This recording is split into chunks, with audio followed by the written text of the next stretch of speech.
след разговор с нея разбрахте, че тя едва ли не дете на музея. Оказва се, че нейният дядо, така беше. Тя е водил всяка събота и неделя да разглеждат етнографски музей. По този начин, това е естествено преди няколко години, и по този начин тя се е вдъхновила от културната традиция на България, на българите, и виждате, че тези картини, които тя представя пред вас, са посветени на тази тема. Няколко думи по въпроса за изложбата и търсише при изложбата. Професор Пейчева, който е директор на нашия институт. Здравейте всички, добре дошли в Института за етнология и фолклористика с етнографски музей в Българската академия на науките. Радваме се, че тази вечер можем да предоставим пространство на музейно-фотографската селекционна изложба за талантливата художничка, която е наш гост и която с тази изложба, носеща заглавието Завет, показва идеята за това как се свързват миналото, настоящето и бъдещето. Картините, сюжетите, съдържанието на нейните картини, много от тях наистина развиват мотивите за това, което сме наследили от предците си. Тя като наш съвременник, влагайки своята креативност, е пресъздала, така както го е усетила, както го е пречупила, създавайки си да рисува, и оставайки тук на нашите посетители, пък и по-нататък на времето, това ще премине напред. Така че това е едно от дълбоките съдържателни послания на изложбата. Радваме се, че публиката ни ще може да види тази констатация, която е предоставена от Марина Шигарова, и искам непременно да благодаря на нея за това, че избра нашите зали, за да покаже своето изкуство. Да благодаря на нашата художничка, художничката на музея Яна Гергова, с която те партнираха, за да могат да аранжират и подредят изложбата. И да благодаря и на вас, които сте тук, за да споделите този много важен миг и за художничката, и за програмите на музей. Благодаря ви.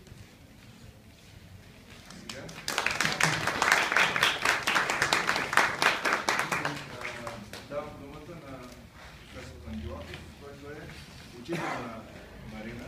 Каже няколко.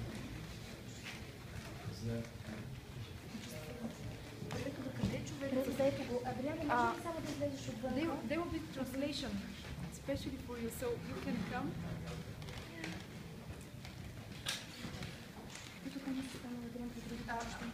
Adrian, there will be translation for my foreign guests. So please, could you make a small group here?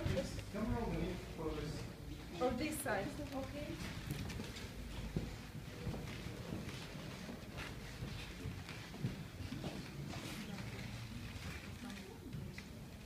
Какво да ви кажа?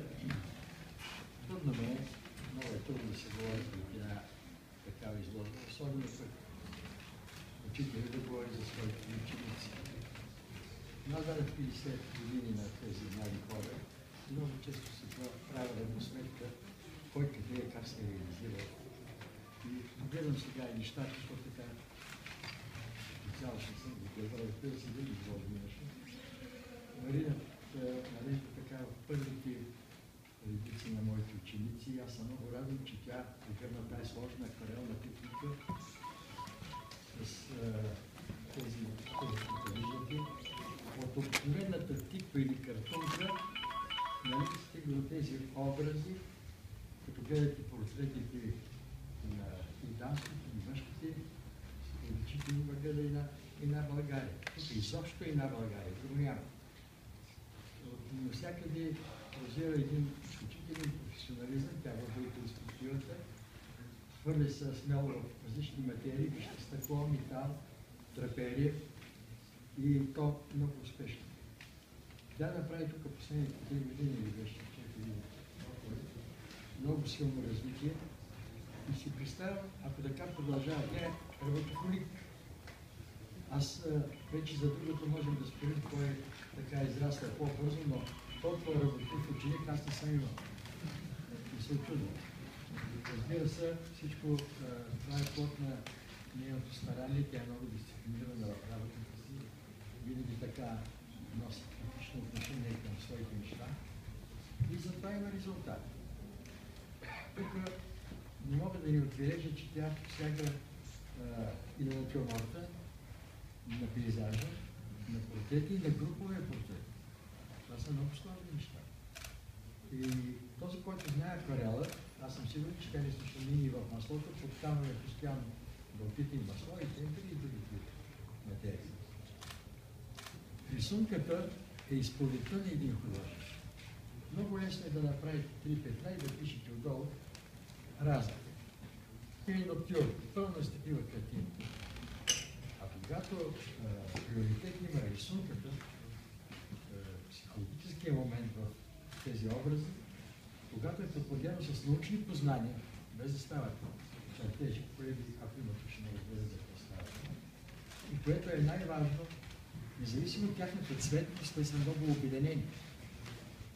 Това гамата, от яркото червено до синьото, в микроорганичните и най-вече, че успех е в предаването на това измер от тях на разположение има един лист с 2 размера и прави сложните измерни пространства. Какъвто и фон да погледнете, ще видите 2 км, 3 км дълбочина, изпипва много внимателно малки детайли, което също не е маловажно. Разбира се, тя не може да угоди вкуса на всички хора, ще има за, ще има и против. Когато всички хора са за, е много лошо. Когато са против, всички пак е много лошо. Но когато има за и против, това тя съм ви казал много, тогава има развитие. Важното е да намираш сили, нали, тя много ме слуша, аз съм малко остър, съпротивлява се, разбира се, но много верен път е този. Тя не слуша мини. Има по-модерни форми по-нататък, ако иска, разбира се. Така че за тази изложба, ако почнем да анализираме подред нещата, много има да се говоря, аз искам да ви говоря времето. Ние сме пред едно много даровито дете, много даровито момиче.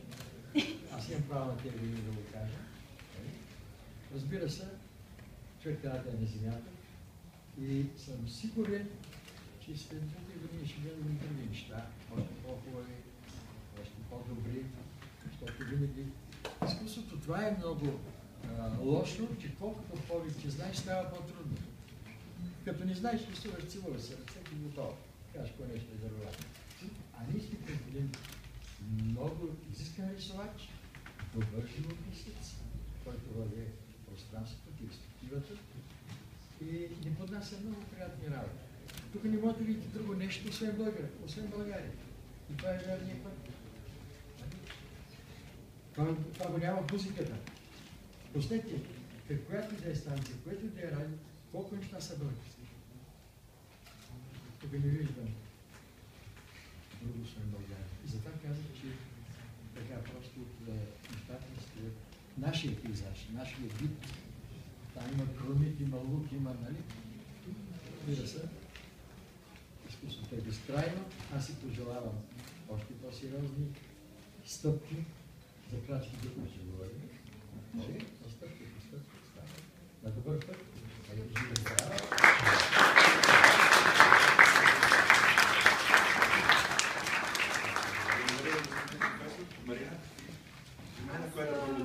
Аз искам да поканя куратора на изложбата Поли,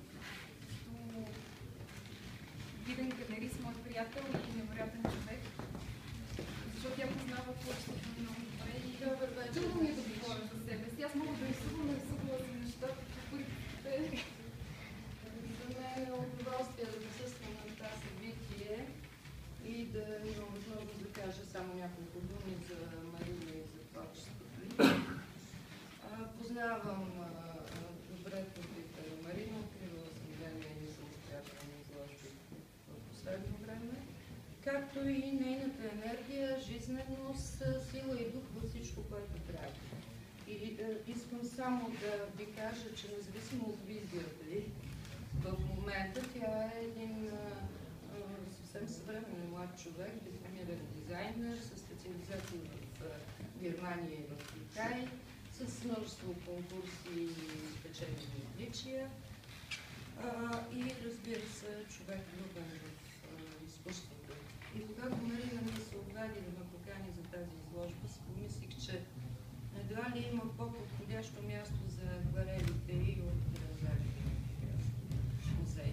Не само тематично, защото етнографията е народно писание, защото творбите на Марина са израз на една много дълбока духовна връзка с най-добрите български традиции, а все по-рядко може да се срещне един толкова млад човек тази силна връзка с национално българското. Тя е избрала, господин Димаков достатъчно добре и силно говори за това, че тя е избрала като изразно средство акварел, защото самата тя казва, че акварела ѝ дава възможност да отрази света такъв, какъвто тя го вижда, прозрачен, чист. И наистина става все по-добра. Разбира се, цела е най-доброто от учителите си. Учи се, продължава да се учи и да го развива. Бих могла да кажа, че нейната четка е и смела, но може да бъде и деликатна. Тоновете могат да бъдат ярки и наситени, но могат да бъдат и пастелно меки, прозрачни, чисти, като светлината. От градините на Марина строи едно неподправено и чисто чувство за неразривна връзка с корените. И това е най-сладостното. И както професорът каза, винаги биха се намерили хора, които да кажат, че не е достатъчно съвременно или не е достатъчно модерно, че това е просто едно носталгично връщане към миналото, към един позабравен вид, но в забързания ни динамичен, истеричен ден бих казала, че сме позабравили тишината на старите български къщи, сенките под дърветата, има аромата на цветятка, нанизите от чушки, кратунките по стобоите, но всеки един от нас го носи дълбоко себе си и Марина е това момиче, което ни помага да го задържим, да го запазим, да го предаваме нататък и да не забравяме кои са. Марина и приятелите са планинари, обожават планинари и знаят най-добре, че смелостта да се изкачваш към върха има нужда от осигурително въже, макар и невидимо. И най-доброто въже е това, което те свързва с началото и с корените. Искам да й пожелая да следва и да сбъдне всичките си мечти. Тя може и знае как да го направи. И да продължава да носи този изключително силен български дух, който често като че ни липсва. Благодаря ви.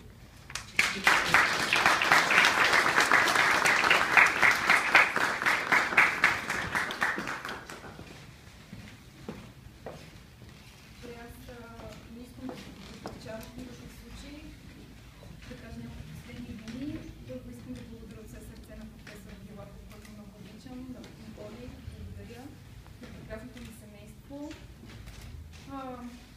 Искам само с две думи да ви кажа защо изложбата се казва Завет и историята на Завета. Когато бях много малка, идвахме почти всяка неделя с моя дядо тук. Въобще той ме водеше всички музеи, галерии, обикаляхме. Но тук ми беше най-любимо. Да гледам пъстрите дрехи, да гледам, да слушам неговите истории за бита, за това какви са българите, откъде са дошли, какво ми се случило през годините.